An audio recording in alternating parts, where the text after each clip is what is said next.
If you're not losing weight, but you're doing everything right, there could be some sneaky foods that are actually holding you back from achieving your goals. I'm breaking down 5 very common foods that could be completely ruining your results in today's video. All right guys, if you're new to my channel and you don't know who I am, my name's Autumn and I'm a certified clinical nutritionist with my master's in nutrition human performance. On my channel, I'm typically talking about the science-backed and holistic methods that you can use in order to achieve your wellness dreams.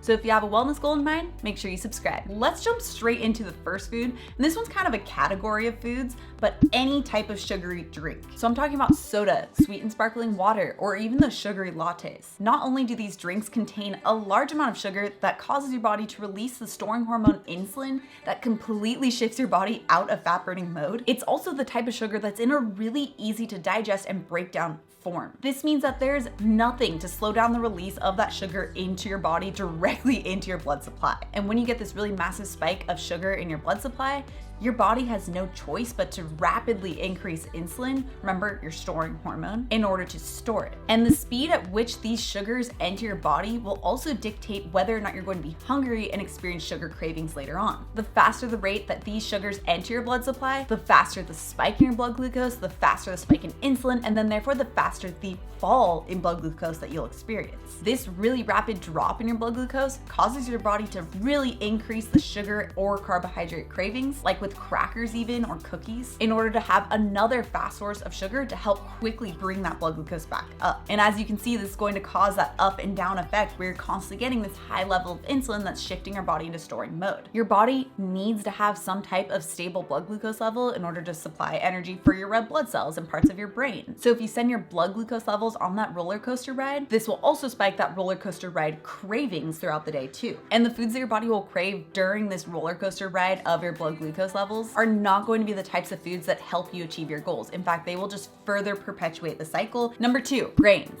Now, some people can include a small amount of grains and still achieve their weight loss goals. However, if you're finding that you're stuck, this is a really great area that you can play around with. The reason why some people can have some more dense sources of carbohydrates, like with grains, and still achieve their weight loss goals where others can't, really comes down to how each individual's body responds to carbohydrates. Because there are some people who will secrete more insulin in response to same carbohydrates. And this is called insulin hypersecretion. And the more of that insulin that your body has, the more that your body's fat cells will be locked up so that you can't use it as an energy source and therefore you can't achieve your weight loss goals. If you're really struggling with weight loss, then it could be that your body really hypersecretes insulin in response to carbohydrates. Instead of utilizing dense starches from things like grains, you could try using non-starchy vegetables or lower starchy vegetables by having cauliflower rice or zucchini noodles. Number 3, crackers and chips. Even the low carb options. Now, obviously crackers that contain the highly refined flours are going to be a big issue because it's that really fast source of carbohydrates because it's so refined, and that will cause it increased blood glucose, increased insulin,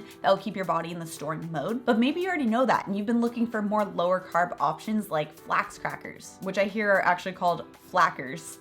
Well, the main issue with these, even though they are going to be lower in carbohydrates, is that it promotes the sense of snacking and shifts you away from eating until satiated. Generally speaking, chips and crackers are not eaten as meals. They're eaten as snacks. And this might seem like we're going in a circle here, but snacks by definition are not a meal. They're a snack, which means that they aren't designed to be very satiating. One of the main goals you're looking for when it comes to weight loss is reducing that insulin response so your body can actually free up your fat cells and use it as fuel. And that's why using intermittent fasting and 3-meal structure is so great. It allows your body's insulin levels, remember that storing hormone, to dip back down between meals and even during that fasted period. By munching on crackers and chips, you're shifting your body away from this 3-meal structure and satiety. And in fact, if you do feel the urge to snack, your body is actually trying to tell you something really important, and I have a video that covers this right here. Number 4, high sugar smoothies. If you're relying on smoothies that you grab while you're out, these can be really sneakily high in sugar. And the reason why is because a lot of these smoothie places, in order to achieve that creamy texture of a smoothie, or in worst case, a smoothie bowl, they have to use quite a few bananas in order to achieve that. With a smoothie bowl, of course, using a lot more bananas than a smoothie itself. And just 2 bananas comes in at around 30 grams of sugar. That's the amount of sugar in a vanilla latte from Starbucks or in a Snickers bar. And this isn't even considering the possible dates and maple syrup and honey that could also be added into this, which further boosts up the sugar content of the smoothie. I've seen smoothies at trendy healthy food places where the sugar content can range from 50 to 100 grams of sugar. Instead, you can try making your own low sugar options that'll actually help you to achieve your goals. I have a ton of really great low sugar smoothies and breakfast recipes that you guys can check out in the complete intermittent fasting bundle. All the details down in the description below. Number 5, granola. Granola is one of those foods that gets like a health halo, when in reality for a lot of people it is not a good tool for weight loss. The base of granola is typically oats, which if you're already having issues with losing weight, this takes us back to tip number 2 with those grains. But in order to make granola, it's typically coated in maple syrup or honey or just plain old sugar, which of course will be quickly absorbed in the body, cause that massive spike in insulin, and then really shift your body out of that fat burning mode. Instead of granola, you can test out using coconut flakes or pumpkin seeds or cacao nibs. And if weight loss and fat burning is your goal, I have a really great recipe that you can have every day for breakfast right here. Also, if you're new to my channel and you love the science-backed information, make sure you subscribe right here. Come out with new videos every Tuesday and Thursday. All right guys, thanks so much for tuning in, and I'll see you in my next video.